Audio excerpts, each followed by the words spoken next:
Shalom Bapak Ibu, saudara kasih dalam Tuhan. Haleluya, kita bersyukur hari ini kita sudah memasuki hari Minggu kedua di tahun baru ini, di bulan Januari tanggal 11. Saya percaya saudara sudah beribadah di gereja kita masing-masing dan melayani. Mari terus melakukan lebih giat lagi, khususnya di the rest of 2026, agar kita jangan miss ibadah sekalipun, karena itu hal yang penting dan diperintahkan oleh Tuhan. Kecuali mungkin karena saudara sakit atau saudara mengalami berbagai macam gangguan yang memang saudara tidak bisa beribadah.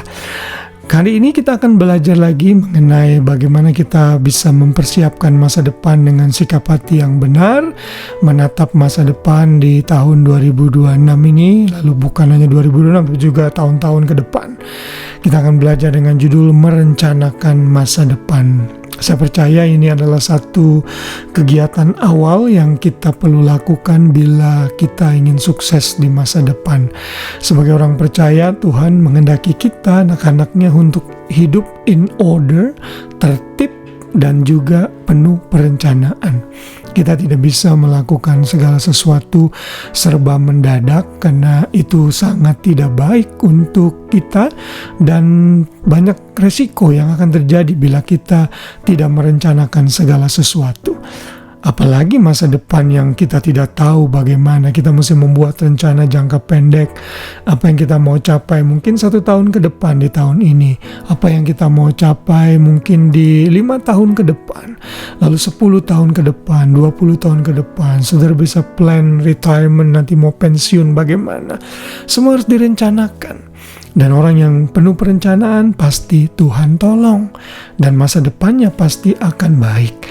Saudara, Yesus memberikan satu perumpamaan pada saat dia menyatakan kalau mau ikut Yesus itu harus memikirkan resikonya, harus siap bayar harga. Dalam Lukas 14 ayat 28, Yesus berkata, "Sebab siapakah di antara kamu yang kalau mau mendirikan sebuah menara tidak duduk dahulu membuat anggaran biayanya, kalau cukup uangnya untuk menyelesaikan pekerjaan itu."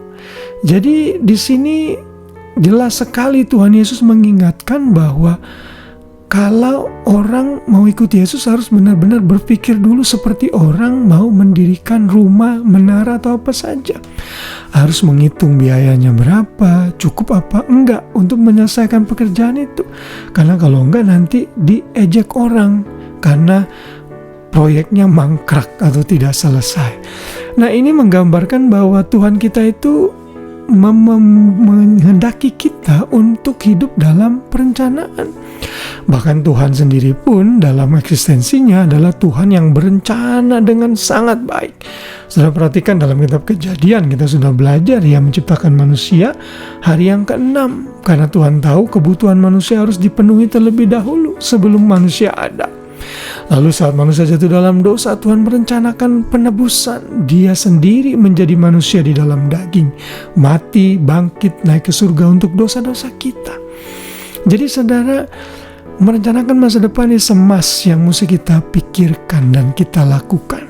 Sambil kita berencana, kita tetap harus percaya kepada Tuhan. Karena sebaik apapun rencana yang kita buat, kalau Tuhan tidak menyertai, itu tidak akan terjadi.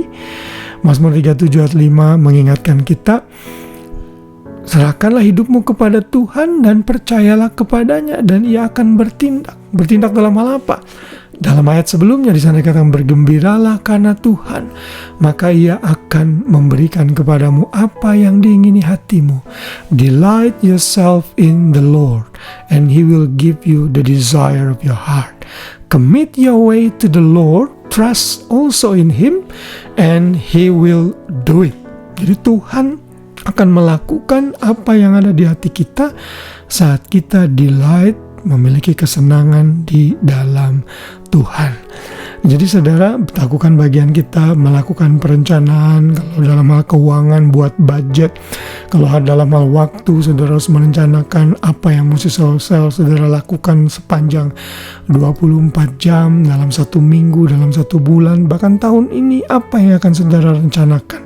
Kita mesti membuat perencanaan yang matang sehingga masa depan kita benar-benar teratur dan kita hidup dengan tertib. Lalu hasilnya Tuhan pasti memberikan kesuksesan bagi orang-orang yang mencari Dia, bagi orang-orang yang memiliki perencanaan yang baik dengan penyertaan Tuhan. Puji Tuhan, biar renungan malam ini mengingatkan kita semua untuk terus hidup dalam perencanaan masa depan yang baik. Selamat malam dan selamat beristirahat. Tuhan memberkati kita semua. Shalom.